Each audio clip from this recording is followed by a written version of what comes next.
2023년 6월 세계의 움직임, 그리고 그 세계 속에서 우리 대한민국의 움직임, 이것을 살펴보기로 하겠습니다.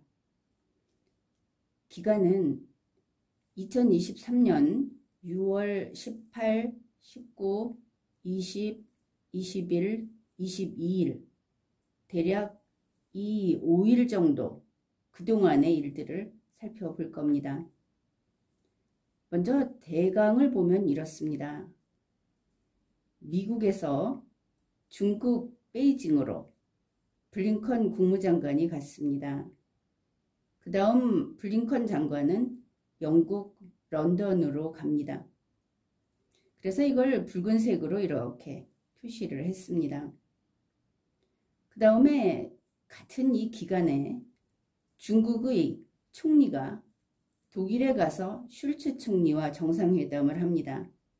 그런 다음 다시 독일에서 프랑스 파리로 갑니다. 슐츠 총리는 이때 이 모든 행사에 참가를 합니다. 그런가 하면 EU는 영국 런던에 갑니다. 그런 다음에 영국 런던에서 프랑스 파리 행사에 참가를 합니다. 이런 가운데 우리 동양에서는 일본이 먼저 영국 런던으로 갔다가 프랑스 파리로 가면서 이 일련의 움직임에서 미국과 보조를 맞추는 그런 역할을 하고 있습니다.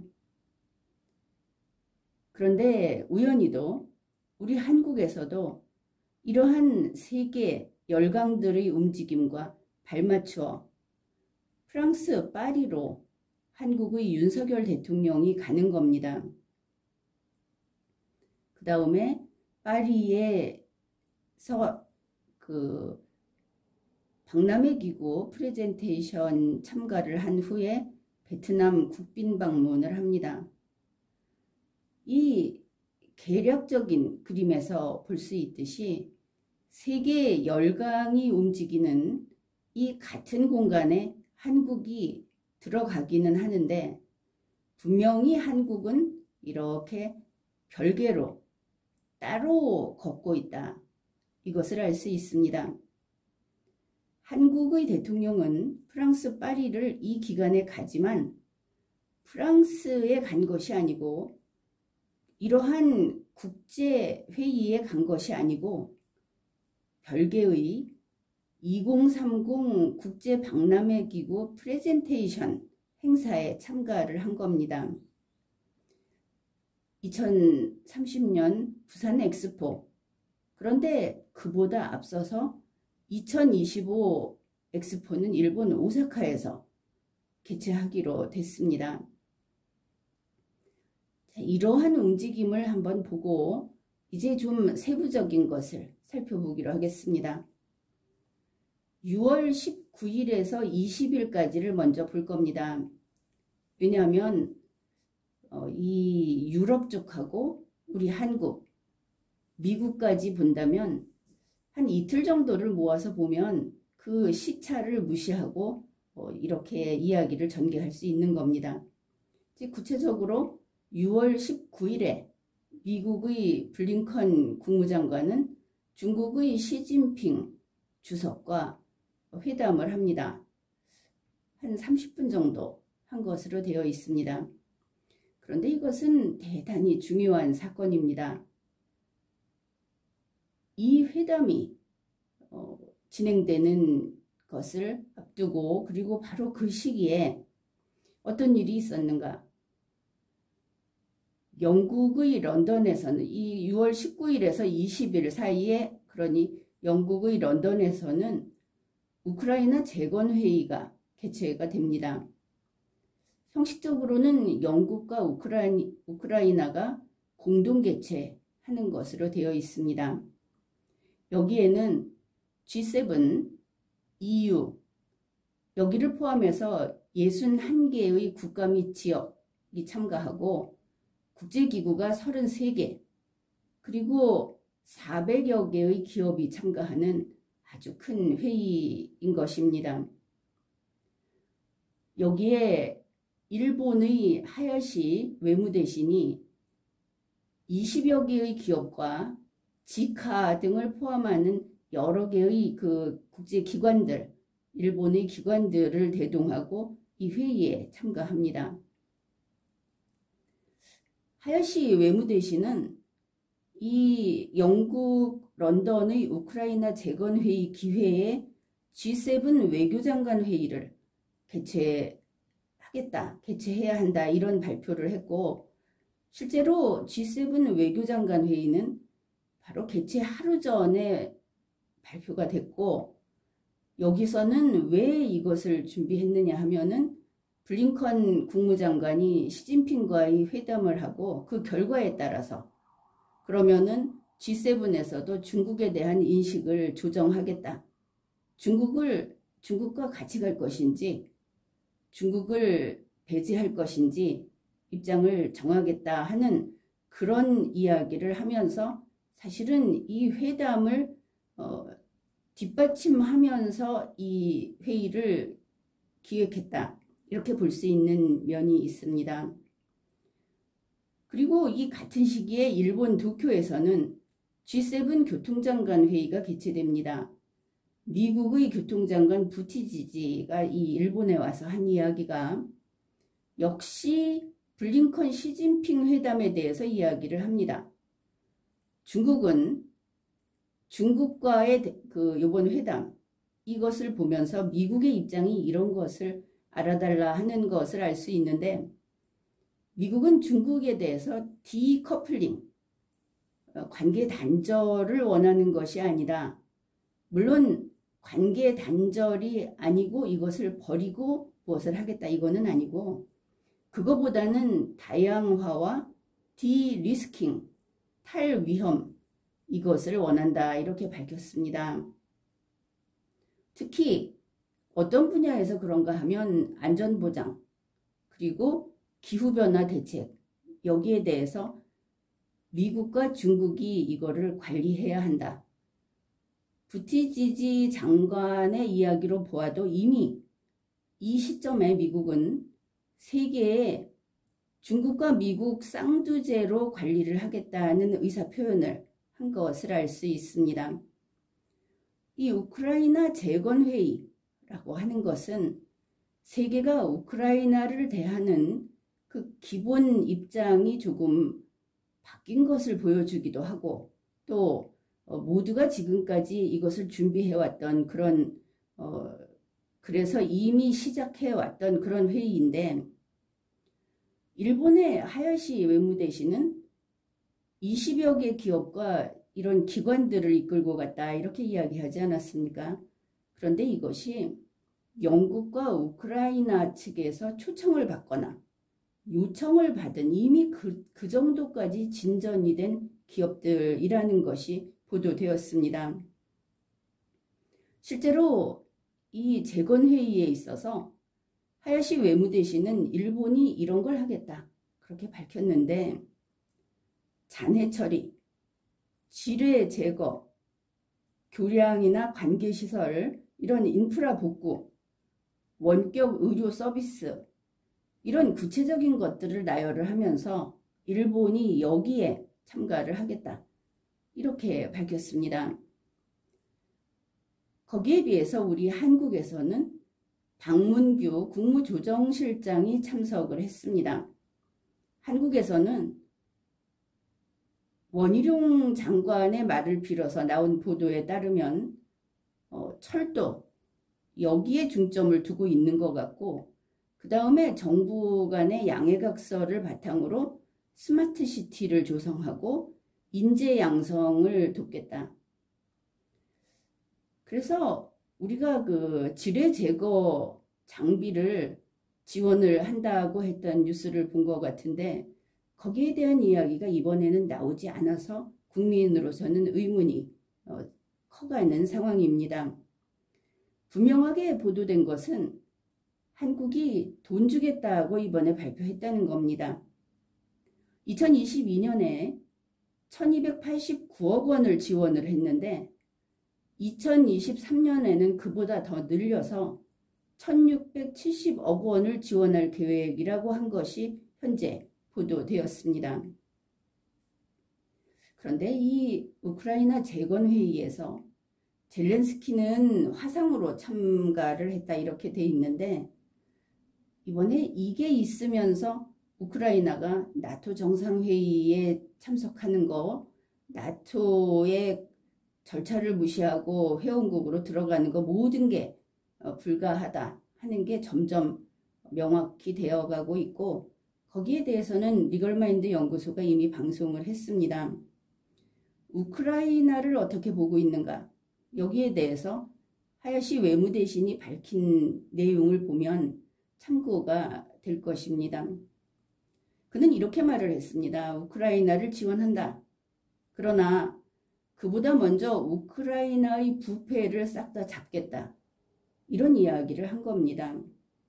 현재 우크라이나는 방대한 물량의 지원, 그리고 무기, 이런 것들을 블랙홀 소리를 들을 정도로 우크라이나에 쏟아 부었는데, 이게 따로 빼돌려서 판매를 하고 있다거나 혹은 다른 돈벌이 수단으로 쓰이고 있다거나 하는 그 부패 뉴스가 연일 나오고 있습니다. 바로 거기에 대해서 지적을 했고, 우크라이나 총리도 여기에 동의를 하면서 1년 후 일본에서 열리는 이 재건회의에 참석하겠다, 이렇게 약속을 했다고 합니다. 이게 6월 19일에서 20일 이때의 일인데, 우리 한국 대통령도 이때 유럽으로 건너가지 않았습니까? 한국 대통령 윤석열은 현지 시간으로 6월 19일에서 20일, 지금 시간은 대충 맞춰놨습니다. 이때 한 일이 파리 공항에 도착해서 도착 행사를 했습니다. 영접은 아니고 아무튼 그런 걸 했고, 그 다음에 동포 만찬 간담회를 열었습니다. 이런 일들이 진행되고 있을 때 한국 대통령은 프랑스 파리에 가서 이런 것을 했다. 그 다음에 6월 22일에서 21일입니다. 자, 이때는 영국 런던이 중심이었다고 한다면 그 사이에 중심은 프랑스 파리로 넘어오게 됩니다. 6월 20일에서 21일 사이에 우리가 알기로는 프랑스의 마크롱 대통령이 윤석열 대통령을 맞이해서 잘 대해줬고 준국빈 대우를 해줬고, 그리고 윤석열 대통령의 아내도 마크롱 대통령의 아내가 따로 대접을 했다, 이런 뉴스를 우리가 보았습니다. 그러면 그때 프랑스 파리는 어떤 곳이었나, 이것을 봅시다. 6월 20일에서 21일 프랑스에서는 르브르제 공항에서 파리 에어쇼가 있었습니다. 이것은 이번에는 단지 에어쇼가 아니고 방위산업과도 관련이 아주 깊은 그런 쇼였다고 합니다. 55개의 국가 및 지역이 참가를 했고, 업체로는 2,500개의 기업이 참가했습니다. 이때 마크롱 대통령은 친환경 항공유인 SAF, 이것을 일부 적용한 그런 항공기를 타고 현장에 도착을 했고, 그러면서 이 SAF에 우리 돈으로 2,800억 원을 투자하겠다는 투자 발표를 했습니다. 이번 에어쇼에서 에어버스의 경우에는 인도에다가 A320 여객기 500대를 공급하기로 했다. 그래서 시작부터 그 금액이 막대하다, 이런 보도가 나왔고, 독일에서는 릴리움과 볼로콥터, 이 두 가지 두 회사가 보도가 됐습니다. 먼저 릴리움은 중국에 전기식 수직 이착륙기 100대를 공급하기로 계약을 했고, 볼로콥터는 2024년부터 프랑스에 하늘을 나는 택시, 이것을 프랑스에서 운항 개시하기로 했습니다. 이번에 이 중국에서 중국 총리가 독일에 가서 슐츠 총리와 회담을 하고 이렇게 했는데 이들이 이런 관계도 연관성이 있는 것인가 싶기도 하고, 또 두 사람이 같이 프랑스 파리 회의에 참가하기도 했던 것을 우리가 참고할 필요는 있을 겁니다. 파리 에어쇼가 이렇게 큰 이런 게 있었고, 여기에 우리 한국 기업도 한두 군데 이렇게 부스를 가지고 참가를 했다고 하는데, 거기에 대해서는 아직까지는 그렇게 알려진 내용은 없습니다. 이 같은 기간에 프랑스 파리에서는 유럽 영공 방어 계획 회의라고 하는 중요한 회의가 개최됐습니다. 이것을 주최한 것이 프랑스입니다. 여기에 프랑스, 영국, 독일, 스웨덴, 폴란드, 기타 유럽의 여러 나라 20개국이 참가했습니다. 아주 중요한 회의가 될 것이고, 또 같은 이 시기에 우리가 주목해야 할 것은 바로 이 부분입니다.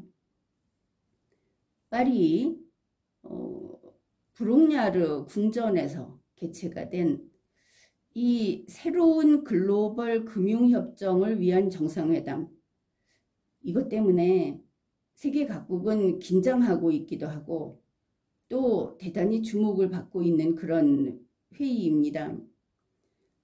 이것도 역시 프랑스가 주최를 했습니다. 여기 마크롱 대통령, 영국의 수넥 총리, 독일의 슐츠 총리, EU 집행위원장, 미국의 블링컨 국무장관, 미국의 옐런 재무장관, 인도 재무장관, 그리고 빈살만, UAE의 국부펀드, 빌 게이츠 재단, UN 사무총장, 세계은행 총재, 일본의 하야시 외무대신, 리창 중국 총리, 또 스위스, 브라질 대통령 등 이 정상만 100여 명이 참석을 했고, 기업 대표 등을 포함해서 1000여 명이 참석한 그런 아주 큰 그런 회담이었습니다.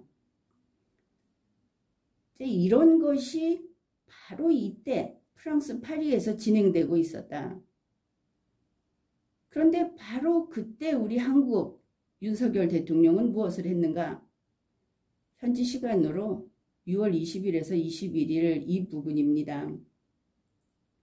이틀이니까 먼저 첫날 윤석열 대통령은 마크롱 대통령과 점심 식사를 하면서 회담을 했고 몇 가지 활동을 했다, 이렇게 돼 있습니다.